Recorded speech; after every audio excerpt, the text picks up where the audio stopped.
All right, so what we're gonna do here now is a little bit different. We're gonna create our own social media moment. So some people wait for things to happen. You can wait for a Chewbacca moment to come along. It may not happen. You may wait for years, and it might not happen. So every company can have that. But what you can do is create your own social media moment. You can create your own testimonial, your own positive story about your company. So today, we're gonna create one right here. So, all right, in my pocket right here, I have a ticket to see the new Star Wars movie, okay? So this is the contest. The person who does the best Chewbacca impression, you're gonna win this ticket, all right? I need 3 people, one from this side, one from the middle, one from that side. So anybody over here? No Chewbacca fans, okay. In the middle, got you. Anybody over here? Okay, one more person, one more. And you, okay, all right, so give us your best Chewbacca.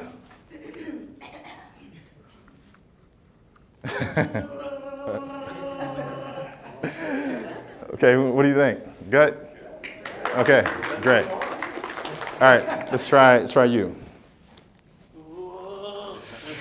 A little bit of gargling. All right, one more try. I don't think I can. Okay, all right. And you. Oh, wow. It's a good one. Okay, so you win, sir. So what I'm doing now is I'm creating my own moment.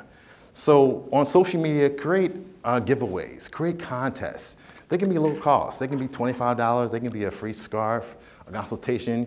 You can create positive things on social media. So I give this to my customer on social media. He has that now. Hopefully, you retweet this, take a picture. I went to this conference, this guy in a tight suit, give me a gift card. That'd be great. I'm going to get a selfie with that later. Exactly. So you can curate those moments for your business, all right? And you know, when I give things away, I always like to be, you lost. She came in, you're first. I'm sorry, you're third. And you're second. So I have a Chewbacca pass dispenser for you.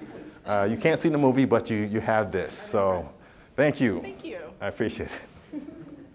So in your business, you can find ways to elicit those positive testimonials. You can ask your customers, come up with contests, come up with who does the best impression, the best whatever.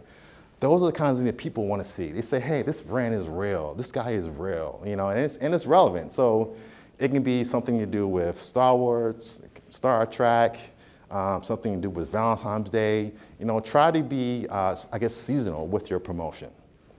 All right? Okay, moving on to live video. And I said this earlier, but live video is so powerful because as human beings, we love to see things live. Once again, that's why concerts are so impactful. That's why sporting events are so great, because we don't know what's happening next. So people that watch live video 8 times longer than recorded video. So that's literally 5 minutes to 45 minutes. That's a huge amount of time. So what live video does, it allows you to engage more with your customer. It brings them more in with your brand, okay? So I have an example here of some live video. This is a live video from Facebook. This is a video of some meeting that the past president was having, and he put it on live video on Facebook. And people, you know, you can like, you can share, thumbs up, thumbs down, you can make comments, but what it does is it invites people into your business, into your brand. So think about ways that you can use live video in your company. So, like I said, how can you use live video in your company? Anybody, just shout it out. How can you use it in your company? Yes? Well, I do the social media for our marketing agency. Okay.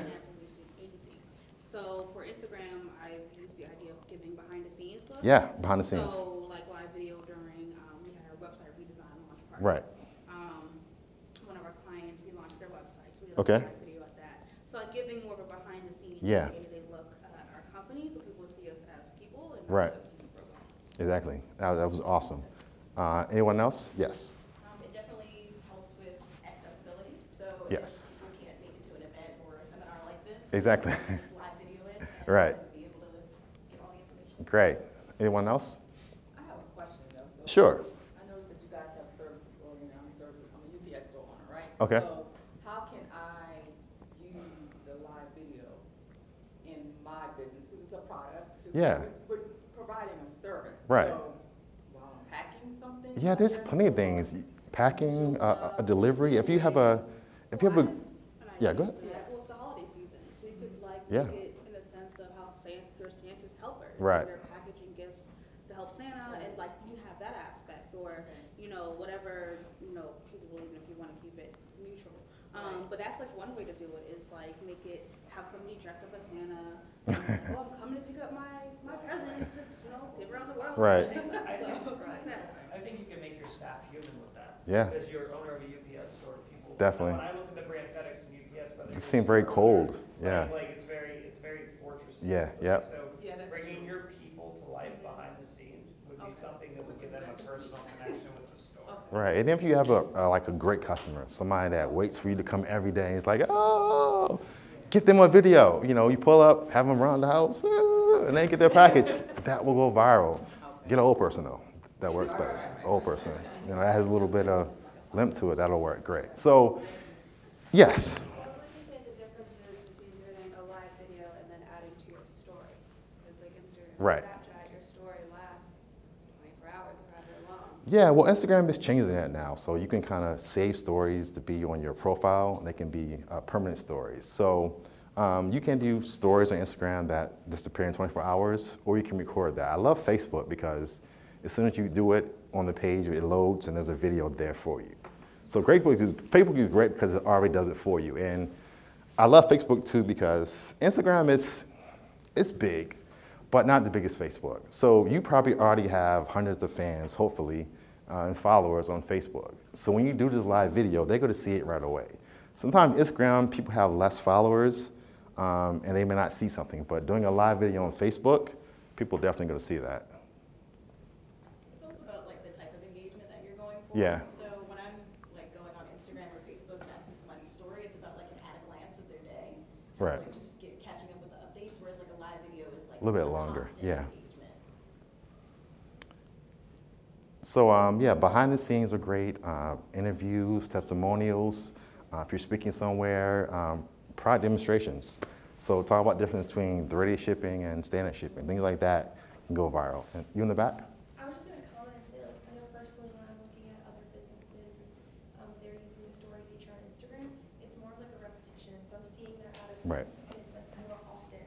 But when I can say for the full version on a live video on like Facebook, it's different. But I want to go back and see daily what's happening. Yeah, with exactly. the business or that brand. Okay, yes. What is your guideline for length on Facebook? Live video, I would say there's no limit really. I mean, I would try to stay in maybe an hour on a live stream, but once again, you saw us that earlier. Recorded video, 5 minutes. Live video, 45 minutes. So maybe I'm not engaged the whole time. It's kind of like TV. Maybe I'm typing on my computer doing my real job, and every once in a while I glance at the screen. So live video, you don't want something that's terribly long, but 40 minutes to an hour is good. You can even brand it. Say every morning, we do a live stream, 5 minutes long. I'm going to give you 5 tips for the week on whatever topic, and do that as a kind of an ongoing series. So 5 minutes with, what's your name? I can't see it. Cindy. Cindy. 5 minutes with Cindy every morning. We do that at 9 a.m. every morning. You're talking, giving you 5 tips for the day. So there's different ways you can tie it in. Great. All right. One more question. Yes. What is the comment like with the live video and Right. Facebook versus Instagram? That's what I like to know about your audience. Yeah. Because like for me, I'm also a millennial. So I'm on Instagram more than I'm on Facebook. Whereas my mom, Right. who is not a millennial, is on Facebook more than she doesn't even have Instagram. And when we talk about Generation Z, they're more on Snapchat. So it's like you gotta find what platform works for what audience you're trying to reach. Like if you have a toy, like a kid's toy, you want to go to Snapchat. Whereas if you have, I don't know, like clothing, fashionable clothing, you want to go on Instagram. Just making that sure you add that aspect. 'Cause to have live video on Facebook, just to have it, doesn't really help if you're not reaching the right audience. Thank you. That was a great comment. My next slide, you just did it, but that's okay. Thank you. Thank you for that. So, but yeah, just find ways that you can, use live video in your business. And going back to my first slide, I have a quote here, and it says, "Document, don't create." So don't put too much thought into it. Live video doesn't have to be perfect. You know, it's okay if you say a word wrong, if your hair is not done, well, do it some, but if you don't have makeup on, that's okay because it's live and it's real. So document, just turn your camera on, hey, this is a meeting, this is an interview, this is me delivering a package, and use it that way. Okay, next topic is paid social media. I have a great stat here, it's very telling. It says that less than 20% of the content you post on social media is seen by your audience. Less than 20%, so that's really, really low. And like I said before, social media kind of tricked us. When it came out a few years back, it was this free organic thing you could get on and, you know, reach people all over the world. Now you still can. Your posts still may go viral, may still reach your target audience, but more and more you need to pay to play. So you want to try to do sponsored ads and posts on Instagram, on Facebook, and other networks. And the thing too I love about advertising on social media is, unlike TV and radio where you're hitting this huge amount of people that you're hitting everybody, not your demographic. What I love about social media, you can target your person right down to the way they dress, what school they went to, if they're an early adopter, how much money they make. So social media ads are highly targeted. They're highly targeted, they're cost effective and efficient, and they're targeting your person. You're not talking to everybody, but you're talking to your key consumer. So social media is a great way to focus in on your target demographic. Okay, so repeat after me. Social media is not free. Okay, that's good. All right, so social media is not free. So, you know, you can't get some intern off the street to do it for you. Social media does take time. It takes a strategy, and it takes some money. I'm not saying you have to spend $1,000 a month on promoting posts, but even $5, $10, $20 sponsoring an ad on Facebook or Instagram and seeing how that works for you. And like I said, it's so great because you can target your exact consumer. You're talking to somebody that wants to buy your product. You're not running an ad on TV or something in the paper where you're talking to everybody. So I have some examples here of brands that have used paid social media and it's worked very well for them. So this is a popular cruise line. They did an ad on Facebook and an ad on Instagram, and it was a video ad. And it gave people kind of a tour of their new ship and some of the features. So I'll let this play for a minute.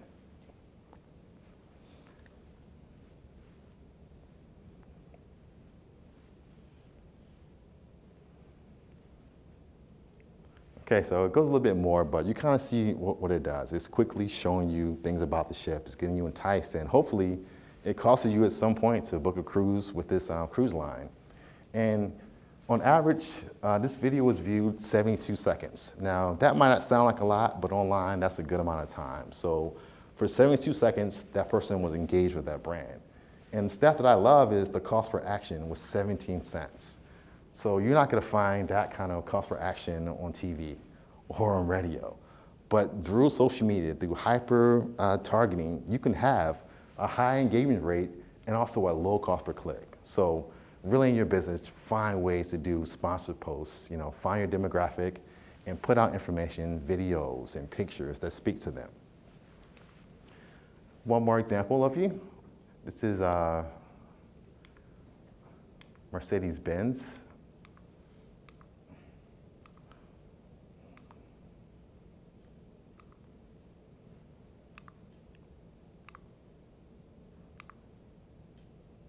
Okay, this is Mercedes-Benz, and they did a similar promotion for one of their new cars out. This campaign ran for a few weeks. They had 21,000 leads, which is pretty good. And that's people that signed up saying they want to come to the dealership and do a test drive, often this video. This video also reached 4 million people on Facebook and Instagram. And I want to say it again, on Facebook and Instagram. So if you're not aware that Facebook and Instagram, they're together. So once you set up an ad on Facebook, it can also be shown on Instagram. So you're kind of killing 2 birds with 1 stone, and you're reaching kind of, I guess, multiple generations. You're hitting the baby boomers, maybe on Facebook, and Generation Z, and the millennials on Instagram. You had a question, sir? 17 cents per action. Yeah. What does per action mean? Um, Viewing, every time somebody Yeah, that could be a click. So they clicked on the ad, they wanted to see it. It's kind of vague, but action could be a view. An action could be clicking on it, then filling out a form. So that could be considered an action. So let's say 10,000 people saw it, then Yeah. it would be 1,700, I guess, is the cost. Yeah, but once again, you can put in a budget for your ad. So if you want to have it be seen $20, $30, $100, you can do that. And you know, Facebook and Instagram made it really easy. Like anybody can do it. They'll tell you, you know, for $5, you're supposed to reach this many people. For $20, this many people. And you can choose to run it over 1, 2, 3 days or a week or ongoing. So, you know, it's really an effective way to reach your target consumer on social media. Before I move on, any questions about paid social media? Is anybody currently doing any paid promotions in their business now? You are, okay. I am. How's it going for you? Awesome. Awesome, great. Are you on I mean, Facebook? Everything you say there, yeah. Yeah. Facebook promoted posts right now I think is the best dollar value. I spend the most of my spend on Google AdWords, but I like Facebook promoted posts because the audience, I can slice them Yeah. so narrowly that they see the ads I want them to see with the frequency I want them to see it on. And we're also doing it in case you missed it.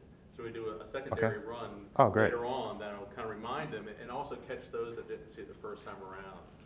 We do a little bit of Snapchat. I'm still trying to figure out the filter side, where the value is on that one. But Instagram, we're playing there as well. But Facebook right now, in my mind, top dollar spend out there. Great. Anyone else using paid ads? No? Okay. But yeah, it's a great thing for your business. There's a low cost of entry. You know, you can lose money, but you can set your budget. So experiment with $5, $10, $20, $100 and see how you go. And as you do posts, you learn what works, what doesn't work, who you should target, who you shouldn't target. And as you go along, you build. You reach more people and your cost per action will go down because the more targeted your ad is, the more targeted your audience is, the costs go down. All right? So moving on to Generation Z. And like I said, I'm turning 35 in a few days, so I'll be leaving the millennial crowd. A little sad about that. So, but Generation Z is the next generation. They're coming up now. And like I said before, you know, these kids, they were born with digital. I was born in 1982, so I was born in the analog era. You know, we still had tapes. You had to rewind things, cassette tapes, all that crazy stuff. Things were still analog. But, you know, as I became a teenager, things became digital. You know, social media came around and phones came around and things got more digital. So I'm kind of stuck in the middle. I kind of get both. But your new customer, they're all digital. They came out understanding digital, understanding what works.